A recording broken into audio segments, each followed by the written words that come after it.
Thomas stood at Farquhar, the top station of his branch line. He had run round Annie and Clarabel after the morning journey and was enjoying a short rest before the run back down the valley.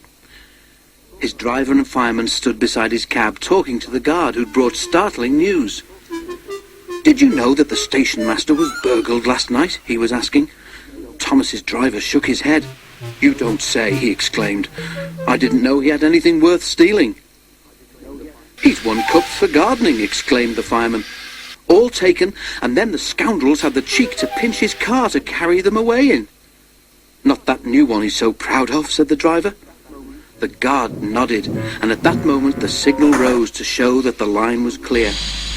The driver and fireman climbed into Thomas's cab. The guard blew his whistle, waved his green flag, and got into Clarabel, and Thomas set off. By the time they were through the tunnel, the train was running nicely. Road and railway were beside each other here, with only a stream between them. Thomas remembered his race with Bertie the bus. He'd only won because he could go through the hill, while Bertie had to go over it. A flash of colour on the road ahead caught his eye. He tried to go faster to look more closely. "Steady, Thomas," said his driver. "There's plenty of time." "Can't we get closer to that car?" panted Thomas.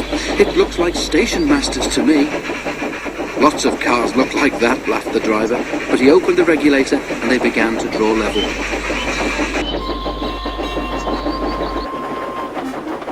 There were two men in the car.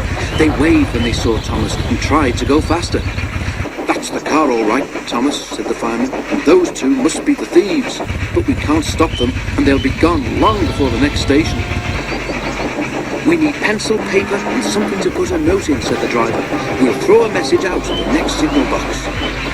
Quickly, he wrote the note, and they put it in the fireman's empty lunch tin. Then, drawing ahead of the car, Thomas whistled to attract the signalman's attention. They slowed so that the fireman could throw the box up to him, and as they went past, both driver and fireman shouted, "Police!" at the top of their voices. By now, the stolen car had gone well ahead, and Thomas did not see it again. But the signalman telephoned police headquarters at once, and the thieves were stopped at a roadblock about 10 miles further on. That afternoon, the Fat Controller travelled in Annie to Farquhar. When he got there, he and the station master climbed onto a porter's trolley. They told the passengers the whole story, and the station master thanked Thomas, his driver, and his fireman for their prompt action. The passengers cheered loudly, and they cheered even more when they heard that the station master's gardening cups had all been found undamaged in a sack in the boot of the car. "A long time ago," said the Fat Controller, holding up his hand for silence, "Thomas showed how valuable he is to the smooth running of my railway.